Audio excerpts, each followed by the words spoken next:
paya e kinde mokalo, masiche mitudo kod riembo marach kod koso luwo chike mag apaya. Jailieta, Ramogi TV.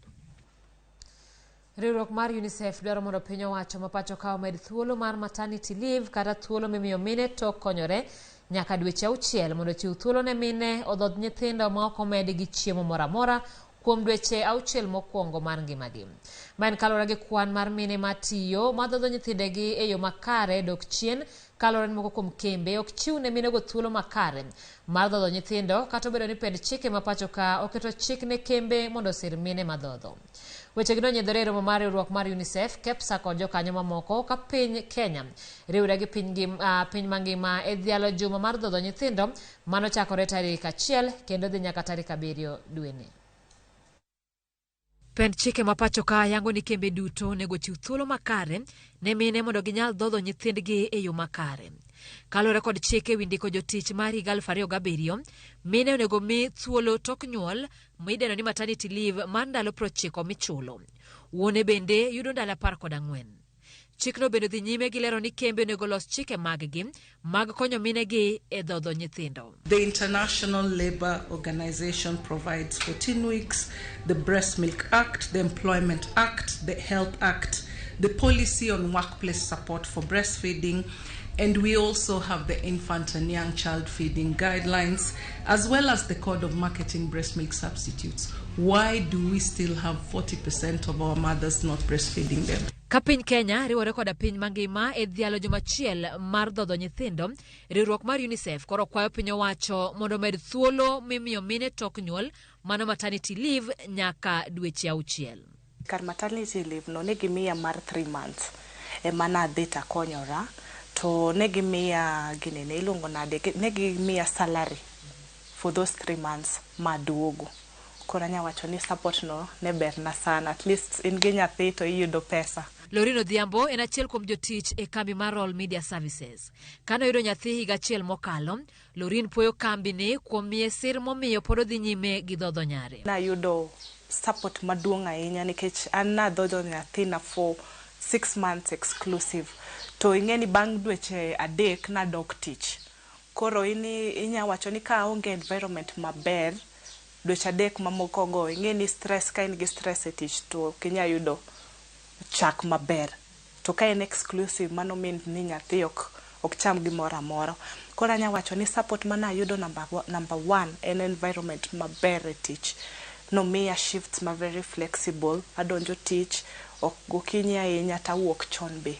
Bedo gi thuolo kod sir makare e tich, Lorin nyiso ber moseneno e dhodho nyare kuom thuolo ni duto. An nyathina no ko yud tuoche mang'eny gi nikech most of the time inya yudo ni samoro en gi homa to kimiye thuno to oyawre. Kora nya wacho ni wadhodho nyithindo especially for those 6 months nikech iyudo ka tuoche mang'eny mayudo nyithindo gi ok bi yude.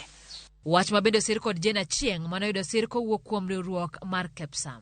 Tangu nipate elimu kutoka kwa KEPSA, mtoto wangu wa 3 sasa yako 2 years 1 month.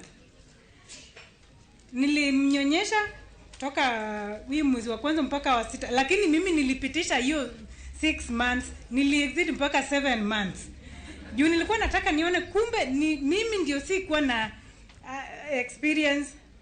Sasa nimepata elimu, naona yani mtoto ako alafu magonjwa yenye hawa walikuwa wanapata before nipate elimu hana. Jolonye e weche mag chiemo makare dhi nyime gi jiwo oganda mondo sir mine mar neno ni gidhodho nyithindo kuom dweche 6 mokwongo mar ngimagi ma ok omed kod chiemo moro amora. The Kenya Health Policy 2014-2030 has identified suboptimal breastfeeding as one of the top 10 risk factors contributing to morbidity and mortality. Breastfeeding indeed serves as a child's first immunization against diseases, preventing approximately 54% of all diarrheal episodes and 32% of respiratory infections. Furthermore, it significantly reduces infections related mortality among infants less than 3 months old. Kembe mapoko keto kenge mag siro mine madhodho kore kwayo mondo tim kamano kaluwore ni ka nyathi mor, min-gi bende mor, tich tiyore yo makare.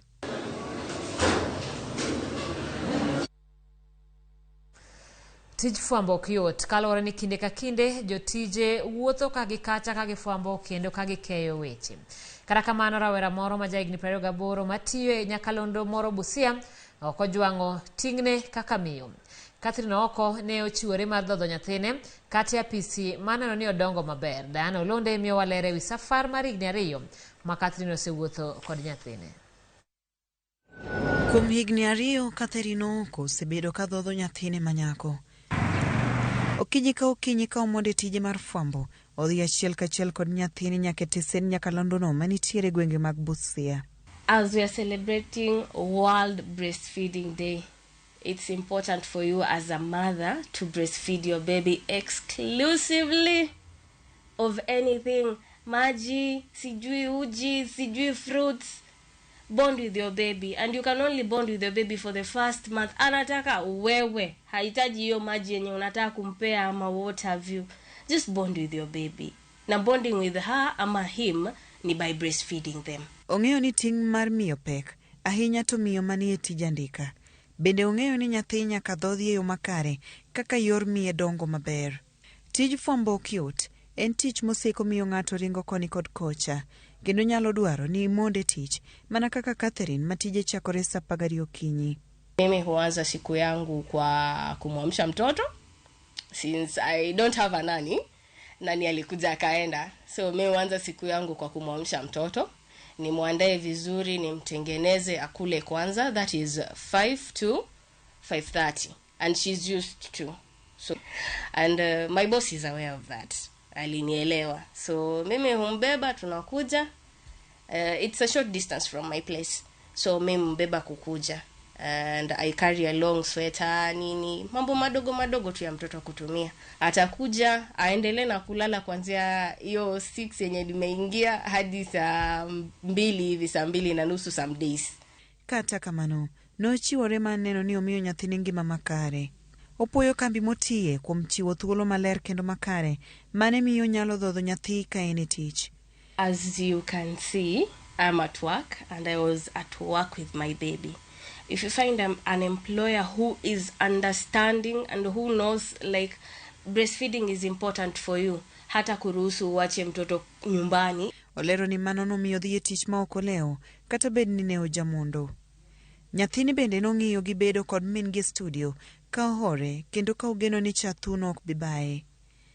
Oko medo ni anyuola nene okonye ka oting' nyathi gino mane ojiwe tije kata bedo ni en miyo mapod tin. My family was there for me kunielimisha like mtoto anataka hii, and then unapata kuna ile upande yenye like that baby wants, and then ile kulia ya mtoto at the first period na inabidi tu mnyonyeshe. So my family was there to give me support at that period, na hizo talks zenye they are important for me to feel like there is that need ya mimi kunyonyesha mtoto. Otherwise kama wangekuwa mimi ningeangalia like it's not important, hata neza mpea uji, neza mpea maji na nisonge. Sani Catherine wacho ni nyathine oseweyo dhoth. Omedo jiwo mine matiyo mondo yud yore maneno ni gidhodho nyithindo kata giweyo chien chathuno ne nyithindgi matindo e kinde ma gidhi e tijegi. Kipindi hewani asubuhi